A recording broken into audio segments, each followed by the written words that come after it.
I heard this new term which I fell in love with. Radical. Optimism. That's exactly what we need in the world. Radical optimism was always something that was on the top of my mind.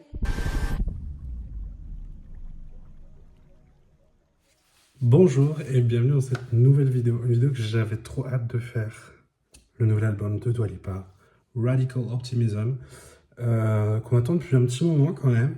Alors, donc on est 4 ans après son dernier album, que j'ai juste ici en CD, Future Nostalgia, qui était une dinguerie, enfin bon, c'est un bob de ouf, que j'ai aussi en vinyle. J'ai mis une petite lumière bleue par rapport aux couleurs de l'album, petite casquette bleue, du noir qui fait un petit peu effet, pas cuir, mais un petit peu comme elle avait dans certaines de ses performances. La boule disco, parce qu'avec Dua Lipa, ça danse beaucoup. Et voilà, je suis prêt à découvrir tout ça. J'ai hâte. Donc Dua Lipa qui sort un album 4 ans après son dernier, qui a été un succès de ouf.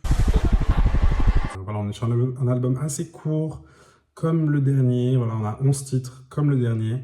38 minutes, je crois. Et on a déjà eu 3 singles, donc Houdini, Training Season et Illusion. Voilà, Dua Lipa, c'est vrai qu'elle s'est imposée comme une des plus grosses pop stars actuelles. Voilà, c'est pas de la musique qui va te mettre triste, c'est vraiment de la musique pour s'amuser. Et c'est de la bonne musique, vraiment. Future Nostalgia, déjà les 11 titres sont trop bien. C'est vraiment de la musique qui bouge. On a reproché beaucoup à Dua Lipa d'avoir toujours utilisé un peu cette même recette depuis Future Nostalgia. C'est vrai que là, les 3 singles qui sont déjà sortis, donc 3 sur 11, sont quand même dans cette même vibe.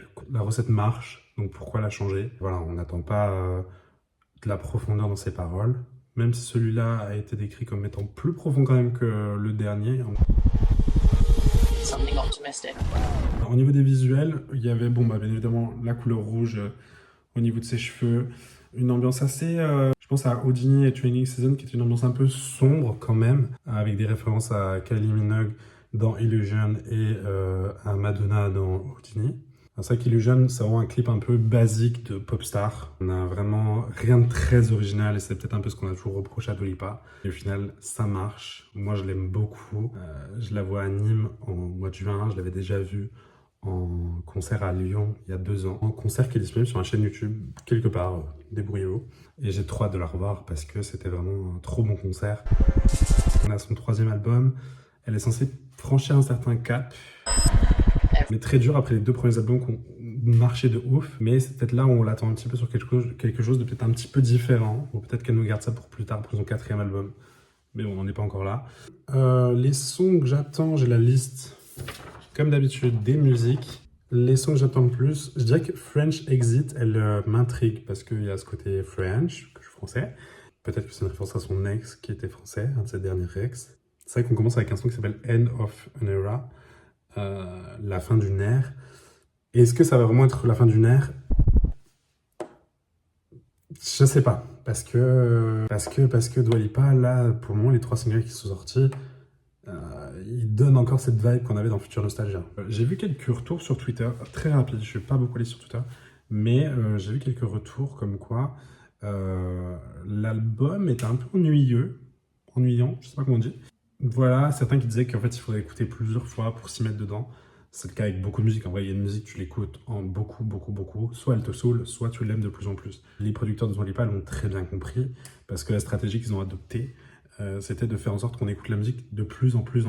À chaque fois qu'elle sortait un single, il sortait à minuit en France. Je crois que 16 heures plus tard, on avait un clip, ce qui faisait que forcément tu allais réécouter une 2e fois. Et si tu es très fan de Dua Lipa ou que ça t'intéresse, tu vas forcément écouter toutes les versions qui ressortent, c'est-à-dire tous les remixes, les versions extended, les versions instrumentales. Et au final, si tu as écouté les 5 versions de la musique qui sont sorties, sachant qu'il y en avait un toutes les semaines qui revenait, donc c'était une petite piqûre de rappel. Et toutes les semaines, franchement, depuis la sortie de Houdini, on avait quelque chose, j'ai l'impression. Et forcément, c'était une petite piqûre de rappel. Ça marche bien, c'est comme ça, t'es là, t'as forcément écouté la musique au moins 5 fois, sous différents aspects, mais au final, ça reste la même chose. Que ce soit en clip, en remix, en instrumental, en extended. Mais voilà, c'est une technique qui marche. Voilà, je prends un exemple un peu personnel. Mon copain n'aime pas Dua Lipa, il écoute pas de pop ou quoi. Mais à force d'avoir entendu Houdini avec moi, il se met à la chanter de son côté tout seul et à y penser et à vouloir l'écouter lui-même. Alors que vraiment, c'est pas quelqu'un qui écoute Dua Lipa de base. C'est bien la preuve qu'à force d'écouter une musique, forcément, on s'y accommode et c'est plus facile à écouter, on l'aime plus. Au point où il s'est fait opérer il y a pas longtemps et il était sous anesthésie. Et pendant l'anesthésie, avant l'opération, il s'est mis à chanter Houdini.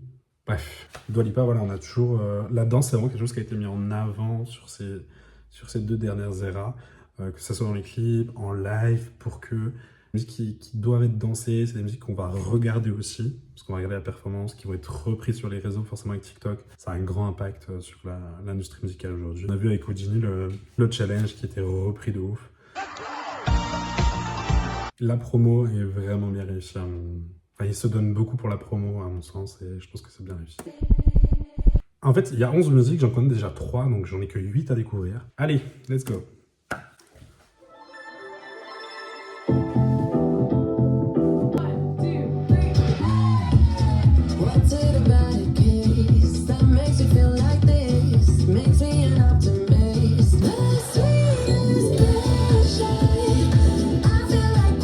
On est encore beaucoup dans du années 80-90. Vraiment, il y a vraiment la même vibe que Future Nostalgia. J'en dirais que c'est Future Nostalgia volume 2 pour le moment. Ah, et j'ai un peu envie de nouveauté à la fois.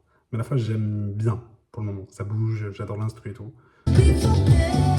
Ok. Ok, en fait, on voit qu'elle parle de la fin d'une rupture et le début d'une autre. End of an Era.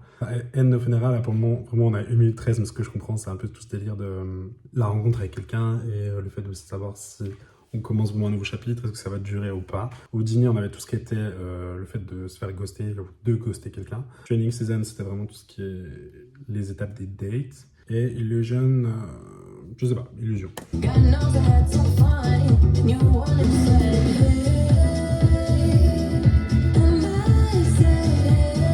Vraiment, les mecs sur les applis de rencontre.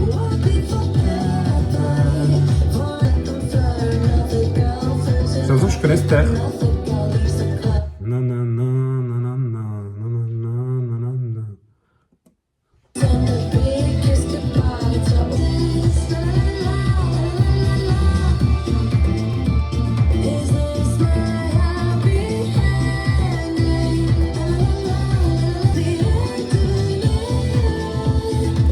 Comment elle le dit? The end of two on era. Enfin, c'est trop bizarre, elle ne dit pas pareil.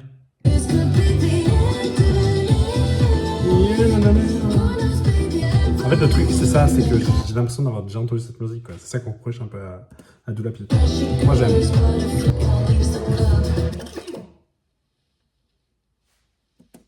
J'avais une théorie depuis des mois, et là, je vois qu'il reste 7 secondes. Je me disais que le début d'Houdini, ça allait se suivre avec la musique d'avant, parce que, genre, il n'y a pas de pause, ça ne monte pas progressivement, c'est le début d'Houdini, il est un peu assourdi, vous voyez ce que je veux dire? Et là, je vois qu'il y a 7 secondes. Franchement, c'est le début d'Houdini qui commence.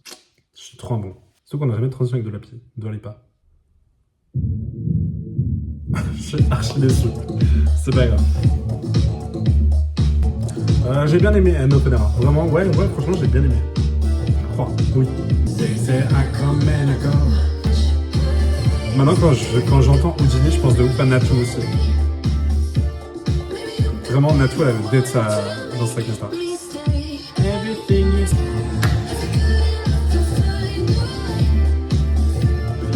J'adore l'instru, j'adore tout.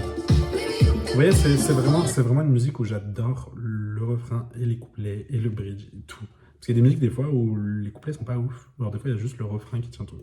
Je trouve. Là, j'aime tout.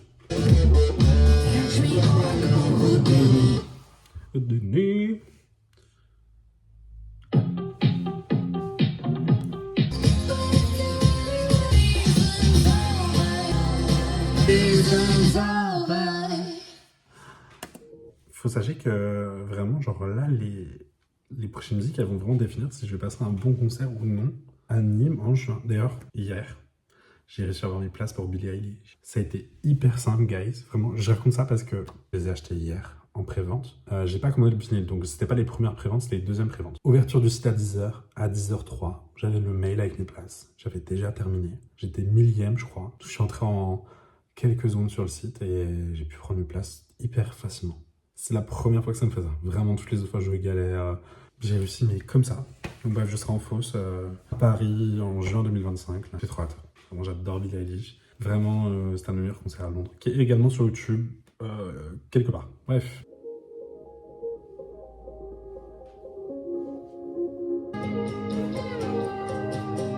Ça se met un petit peu différent.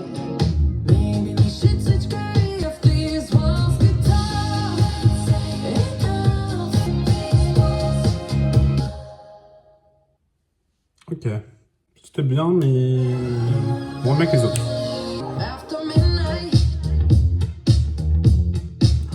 Ok, très Dua Lipa, mais j'aime beaucoup.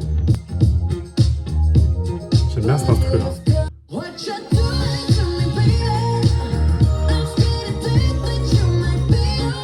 J'ai l'impression qu'elle utilise sa voix comme dans son premier album. Out of hell, what you doing to me, baby? Genre, je sais pas comment dire, mais j'ai l'impression qu'elle l'utilise pareil et tout. Et c'est cool. Ouais.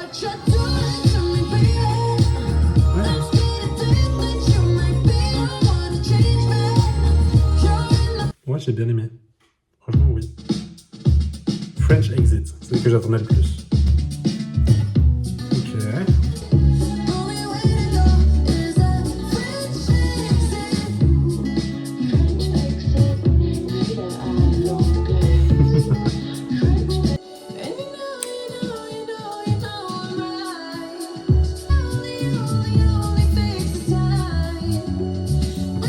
C'est vrai.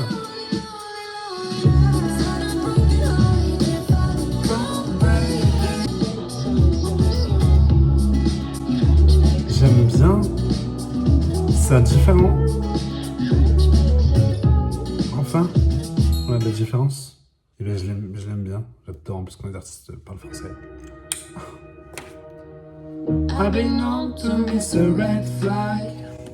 Dans ma dernière vidéo réaction, j'avais mis Illusion qui s'était fait bloquer de haut. Du coup, le son était coupé. J'espère que ça va pas être le cas pour tout l'album, sinon je suis en train de filmer pour rien. Peut-être que je couperai Illusion parce que à cause des droits d'auteur.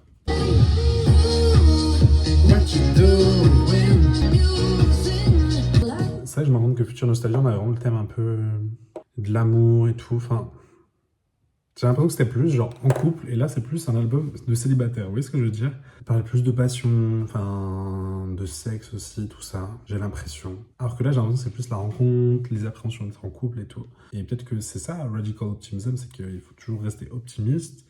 Peut-être, je sais pas.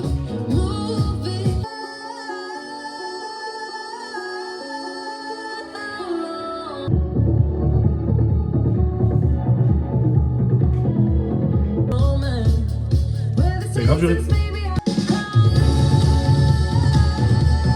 Pareil, premier album.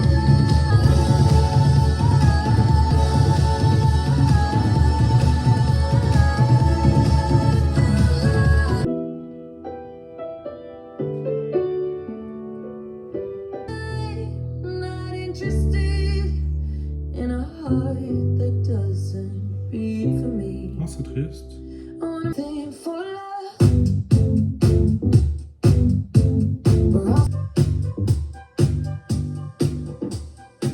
C'était une veille de Noël. Je sais pas quoi penser de Anything for Love. Genre, je suis pas sûr d'avoir vraiment aimé.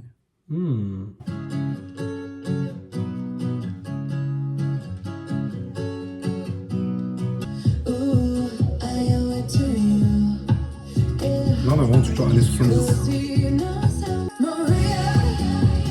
Premier album. En fait, j'ai l'impression que dans Future Nostalgia, elle atteignait pas les notes qu'elle a atteint dans celui-là, comme elle pouvait atteindre dans le premier. Maria. Je crois que j'aime bien. Je suis pas sûr.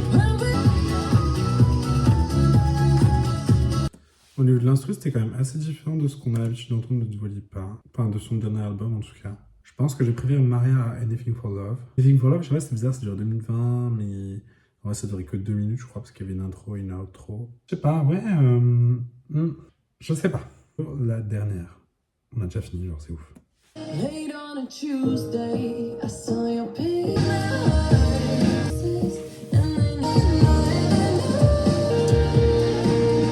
crois que j'ai eu un peu du mal au début avec celle-là, mais en fait, ça va. Genre, je l'aime bien.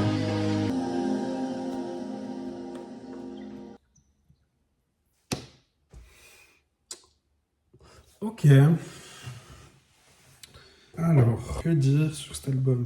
C'était quand même différent de ce qu'elle avait pu nous proposer par le passé. C'était pas que... C'était peut-être un peu plus profond que Future Nostalgia. C'était intéressant, c'était bien, c'est un bon album, je vais les réécouter, c'est sûr.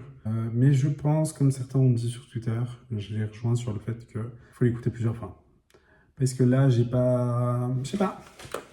J'ai pas eu d'énormes coups de cœur. Au-delà des 3 singles, j'ai noté End of an Era, What You Doing, French Exit et Happy For You. Et c'était pas non plus incroyable. C'est pas un album qui arrivera à la hauteur de celui-là, ça c'est sûr. En fait, je m'attendais pas vraiment à ça au vu des 3 singles qu'on avait. Je m'attendais à retrouver d'autres singles comme ça dans l'album. Et là actuellement, j'arrive pas à distinguer un 4e single, quoi. Peut-être Happy For You.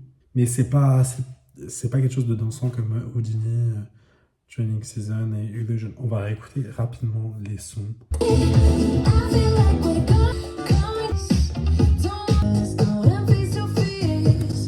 These Walls, elle me fait penser à une musique d'Hercule. Vous voyez ce que je veux dire avec les poupées là qui chantent là.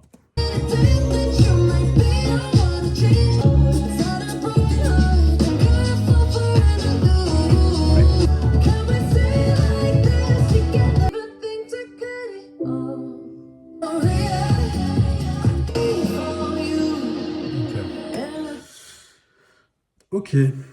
Je sais pas quoi dire de plus. Ouais, je pense que j'ai besoin de plus d'écoute. C'était bien, mais c'est pas un coup de cœur de ouf. On va dire que l'album est clairement porté par les 3 singles. Il n'y aurait pas eu mieux comme single que ces 3-là. Encore une fois, Future Nostalgia. Qui, quand il est sorti, Levitating n'était pas encore un single. Et c'en est devenu un par la suite. Et c'est devenu genre le plus gros ou le 2e plus gros, si je dis pas de bêtises. Donc, genre, c'était un album qui avait des surprises au moment de sa sortie, ce qui n'est pas vraiment le cas là. Et je peux comprendre que des personnes soient ennuyées devant. Je suis un peu mitigé. Peut-être qu'à la fin de l'année, je ferai un récap de tous les albums qui sont sortis, genre ce que j'en pense, qui est plusieurs mois plus tard. J'ai pas spécialement... J'ai aucune musique où je me suis dit, waouh, j'ai hâte de l'entendre en live. Aucune. À part Houdini, Tuning Season et Illusion. Sauf que je vais les entendre en live probablement, puisque dans un mois... C'est dans un mois, my god. Je vois Dua Lipa en concert. Mais il n'y a aucune musique où je me suis dit, oh, trop hâte de l'entendre anime et tout. J'espère vraiment qu'elle va faire les musiques de ses anciens albums. Enfin, qu'elle va en faire beaucoup. Parce que les places étaient chères. Donc j'espère ne pas entendre. Bon, de toute façon, cet album ne dure que 38 minutes. 36, pardon. Créé sur Ariana, mais en fait, oui, 36 minutes, c'est pas... Mais attendez, pourquoi on a créé sur Ariana? La Go, elle a sorti que 36 minutes de musique. Et en fait, son dernier album est plus vieux que celui d'Ariana. Entre-temps, il y a juste eu 2-3 singles qui sont sortis, mais comme Ariana. C'est pas un énorme coup de cœur, mais c'est sympa. Voilà, je pense qu'il faut que je réécoute. Voilà. Les 3 musiques que je retiens, au-delà des 3 singles, c'est End of an Era, What You Doing, French Exit et Happy For You. Bon, c'est les 4 musiques. Mais voilà, voilà, j'ai rien d'autre à dire. Abonnez-vous si ce n'est pas déjà fait. Merci d'avoir regardé cette vidéo et à bientôt. Je pense que ma prochaine réaction, ça sera l'album de Billie Eilish que j'ai trop hâte. Encore plus depuis que j'ai entendu ce qu'elle avait à Coachella et encore plus depuis que j'ai ma place pour aller la voir en concert. J'espère que l'album sera bien. J'espère qu'il me parlera un peu plus que celui-là, honnêtement. Mais il était bien quand même. Mais je peux comprendre que certains l'y trouvaient ennuyeux. Ouais. Bisous.